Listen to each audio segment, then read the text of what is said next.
Assalamu alaikum. Keche Kamçıya Kıdırşaev'in bir videosunu görüp ayağa giydim. Жооп бергим келбеди.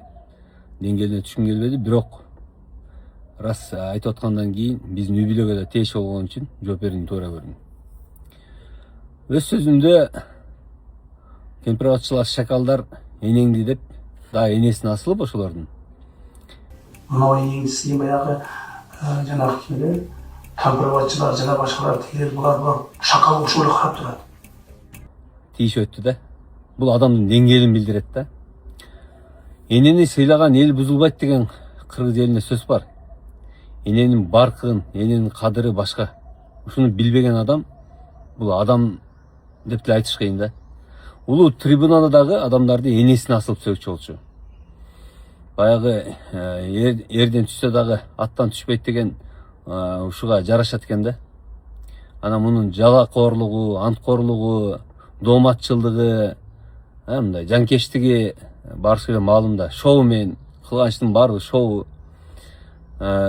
Ушунусу аз келгенсип ошол жерде тергөөчүнү дагы коркутуп атат. Жеткизип кой дегенсипчи. Мага тийсеңер мен кишилерди алып чыгам, мага деген миңдеген киши чыгат. Аларды мындай кылсаңар мындай кылабыз.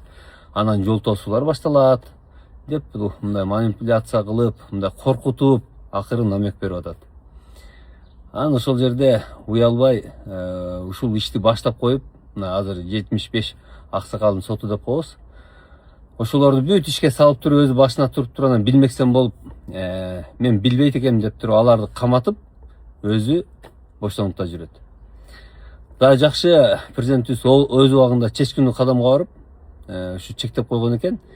2-нин 1 болгон адам, энени сыйлабаган, энени кадырлабаган адам тилекке каршы бизди башкарыптыр. Эми дагы деле ошол калыбынан кайтпай, мынакей жалакоорлонуп, анткорлонуп, кече сот процессинде байкасаңар, мындай жоопкерчиликтен качканга аракет кылат да. Андан көрө эркекчи болбойбу?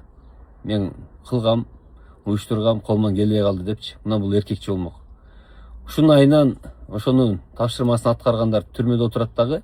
Бул өзүнчө охрана менен келип, өзүнчө кайтарууда жүрүп, ачык сот деп коюп, ачык сот кылып койгондон кийин эмне кылышын билбей, айласын таппай, ар кайсынын башын сүйлөп отурат. Юрист катары алганда дагы мунун тергөөдөгү сүйлөгөн сөздөрү бул мамлекетти басып алууга, керек болсо мамлекетте ичинде туруп, мамлекеттик кызматта туруп, төңкөрүш жасап берүүгө даяр болгонун өзү моюнга алып атат. Мына ушунун өзү камаганга муну жетиштүү болчу. Мындан бир 10 күн башта Бекназаровго тийишип өттүңөр. Анын эски видеолорун чыгарып, ал мындай тигиндей деп бир интрига баштадыңар да. Бекназаров бүгүндө президент же сот органы же прокуратурада иштебейт да, силерди каматып койгудай.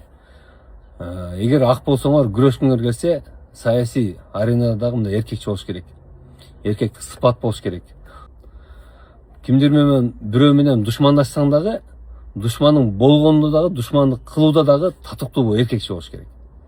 Мына ушул сыпат сизде жок, Камчы Кыдыршаевич. Ошон үчүн ушундай пас деңгээлге түшкөнсүз. Ошон үчүн Камчы Кыдыршаевич, бирөөнүн энесине асыларда кичине абайлап сүйлөп жүрүңүз. Бирөөнү шакал дерден мурун өзүңүздүн ким экениңизди аныктап алыңыз. Кекилик өзүнүн атын чакырат болуп, шакал ким экенин сиз кече өзүңүз айтып берипсиз. Мына шакал, Кыргызстан шакалы сиз өзүңүзсүз. Ошол себептен мен мамлекеттен суранат элек да.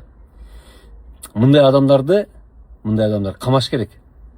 Өзү канча адамдарды деп сын айтып койгон, пикир айтып койгон адамдарды камаган.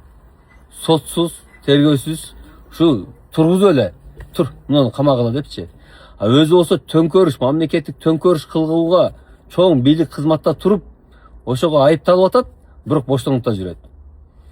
Ошон үчүн мен жеке жаран катары мен талап кылат элем. Муну камаш керек.